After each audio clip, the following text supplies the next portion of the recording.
मौलाना सरदार अहमद साहब रहमतुल्लाह अलैह के पास ना एक बूढ़ी अम्मा अपना बेटा छोड़ गई। तो हजरत साहब ने को 2 4 5 महीने रखा। तो बाद में उसकी अम्मा को बुला के कहा कि भाई तू बेवा है, बेटा तेरा यतीम है, मैं नहीं चाहता कि इसका वक्त ज़ाया हो।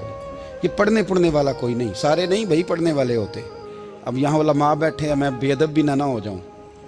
कुछ पूरे 8 साल लगा के भी आ जाते हैं, सनद भी उनके पास होती है। नाराज ना हो जाना, ये तो सब अच्छे लोग हैं। सनद होती है पर पता पुता कोई नहीं होता।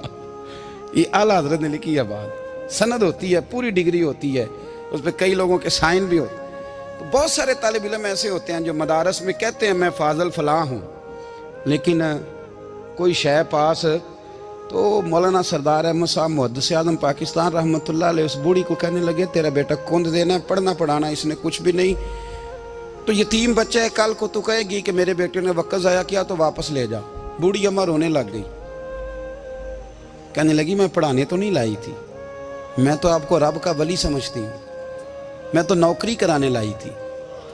नौकरी हजरत अनस बिन मालिक कहते हैं मेरी अम्मा भी हुजूर की बारगाह में दे गई थी।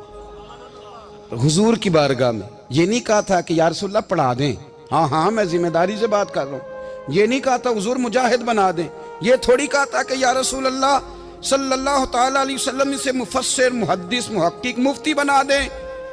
हजरत अनस की अम्मा कह गई थी सोनिया जब तक ये रहेगा ना आपकी नौकरी करेगा, ये घर के काम काज करेगा, ड्यूटी करेगा, हुजूर ये आपकी नौकरी करेगा। तो मेरे महबूब ने फिर दुआ कर दी, अल्लाह इसे बरकत अता फरमा।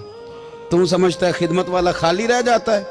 जितना जायका खिदमत वाले को मिलता है, जो उसके नसीब में आता है, वो किसी का नसीब कहां भाई। हजरत अनस कहते हैं हुजूर ने दुआ कर दी, बरकत की। मुझे तो खेती बाड़ी आती भी नहीं थी, पर लोगों के बाग में साल में 1 दफा फल लगता था, मेरे बाग में 2 दफा लगता था। हुजूर ने दुआ कर दी अल्लाह इसे औलाद दे। फरमाते हैं मेरे बेटे, मेरे पोते, मेरे नवासे, मेरी बेटियां, फरमाते हैं मैं जिंदा हूं और मेरी 100 औलादे मौजूद हैं। परेशान हो गया 100 सुन के बच्चे 2 ही अच्छे, 100 औलादे मेरी मौजूद हैं। हजरत अनस बिन मौलाना सरदार अहमद साहब के पास ना छोड़ गई बच्चा, कहने लगी हजरत जी मैं को पढ़ाने के लिए थोड़ा छोड़ गई हूँ, मैं तो इसलिए छोड़ के गई हूँ कि आप मेहरबानी करें, खिदमत कराएं। तो हजरत जी कहने लगे कोई ऐसा काम ही नहीं, खिदमत वाला क्या कराऊं। कहने लगी पट्ठे पवा लिया करो जी। हूँ लड़ पेंदे ने, कहने ने बच्चे काम करते हैं मदरसे का। हालांकि अब कहाँ बच्चे काम करते हैं, अब तो गुजर गया दौर, अब तो बच्चे काम कराते हैं। अब बच्चे भी नाराज हो रहे हैं, घूर घूर के देख रहे हैं। सही पह रहा हूँ आपको, बच्चे काम कराते हैं, बच्चे कहाँ काम करते हैं।